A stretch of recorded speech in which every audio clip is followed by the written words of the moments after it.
అందరికీ ధన్యవాదాలండి పిలవంగానే వచ్చినందుకు. సో, డిసెంబర్ 26, 2024 సీఏ ఫైనల్‌లో ఆల్ ఇండియా ఫస్ట్ ర్యాంక్ వచ్చినటువంటి విద్యార్థి రిషబ్.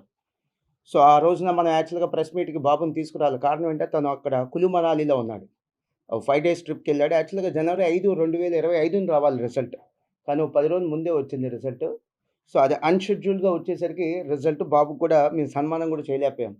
ఈ రోజున బాబుని తీసుకురావడం జరిగింది. మీ సమక్షంలో సన్మానం చేద్దామని.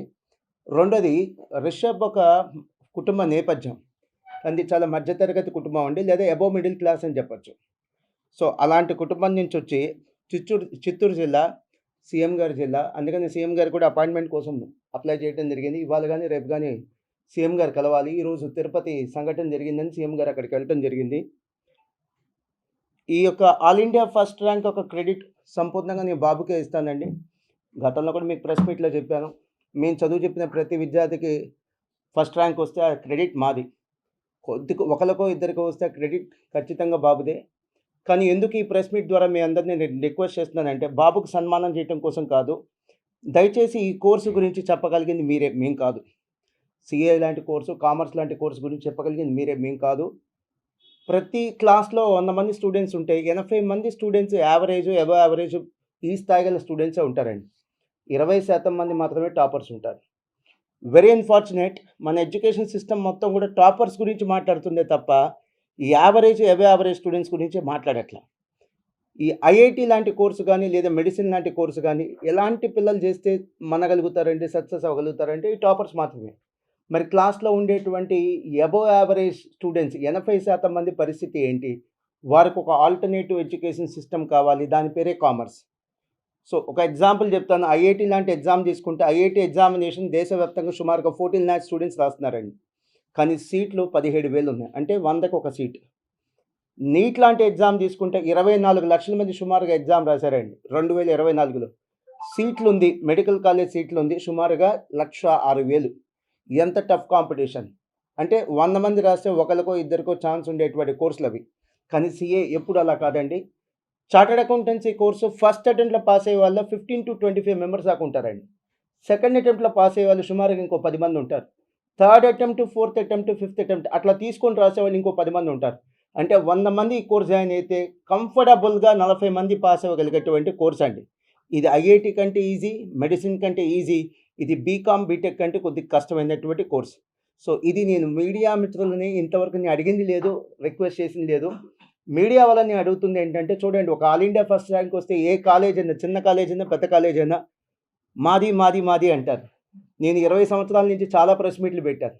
ఏ ఫస్ట్ ర్యాంక్ వచ్చినా కూడా ఏం చెప్పేవాడిని నేను, ఇది మా క్రెడిట్ కాదు, విద్యార్థి యొక్క క్రెడిట్. మిమ్మల్ని రిక్వెస్ట్ చేస్తున్న మాస్టర్ మైండ్స్ గురించి చెప్పమని కాదు, ఈ కోర్స్ గురించి చెప్పండి.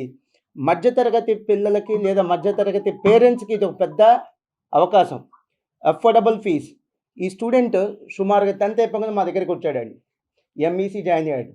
సో, ఆల్మోస్ట్ 5 ఏళ్ళు మా ప్రయాణం. ఈ అబ్బాయితో మా ప్రయాణం 5 ఏళ్ళు. 10థ్ అయిపోగానే మా దగ్గరికి వచ్చాడు. అప్పటి నుంచి ఇప్పటిదాకా చదువు కోసం పుస్తకాలు గానీ, చదువు గానీ మొత్తం కలిపి సుమారుగా తను ఖర్చు పెట్టింది 4 లక్షలే. హాస్టల్ ఫీజు అదనంగా ఉంటది. హాస్టల్ ఫీజు సుమారుగా 6,000-7,000 నెలకి అంతే. తను ఖర్చు పెట్టింది సుమారు 4 లక్షలు.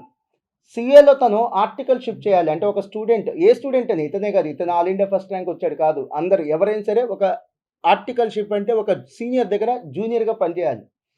5,000 నుంచి 10,000 రూపాయల దాకా మంత్లీ స్టైఫండ్ వచ్చిద్దండి. ఈ అబ్బాయి చాలా మెరిటోరియస్ కాబట్టి వాళ్ళు స్టైఫండ్ చాలా ఎక్కువ ఇచ్చారు. స్టైఫండ్ రూపంలో ఇతనికి ఈ సీఏ ఫైనల్, సీఏ ఇంటర్ అంటే సుమారుగా ఏంటంటే సీఏ ఫైనల్ ఆర్టికల్‌షిప్ 3 ఏళ్ళు ఉంటది. 3 సంవత్సరాలు చేయాలి ఆర్టికల్‌షిప్. ఈ ఆర్టికల్‌షిప్ టైంలోనే సుమారుగా అతనికి 8 లాక్స్ స్టైఫండ్ వచ్చిందండి. తను పెట్టిన ఖర్చు సుమారుగా 4 లక్షలు. తనకొచ్చిన స్టైఫండ్ 8 లక్షలు. సరే, అంత అమౌంట్ అందరికి ఇవ్వరు. కానీ సాధారణంగా అందరికి ఇచ్చే స్టైఫండ్ నెలకు 5,000 నుంచి 10,000 రూపాయలు.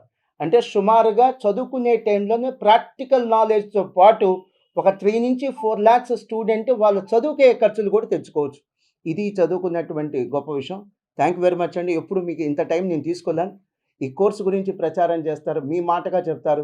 ఎందుకంటే మీలో చాలామంది, మీరే కాదు, సొసైటీలో ఎక్కువ మంది 80% మంది ఉంది ఎవరు? Middle class people, below middle class people. ఈ రోజున చదువు అఫోర్డబుల్ చదువు అంటే అందుబాటులో ఉండేటువంటి చదువు, ఎక్కువ మంది పాస్ అవ్వగలిగినటువంటి చదువు కామర్స్. ఆ కామర్స్‌కి మీరేదన్నా సపోర్ట్ చేస్తారనే ఉద్దేశంతో నేను రిక్వెస్ట్ చేస్తున్నాను. చాలా హ్యాపీగా ఫీల్ అయితా ఉంది. డిసెంబర్ 26 రిజల్ట్స్ వచ్చింది. రిజల్ట్స్ రాకంటే ముందునే ప్రెసిడెంట్ సార్ కాల్ చేశారు.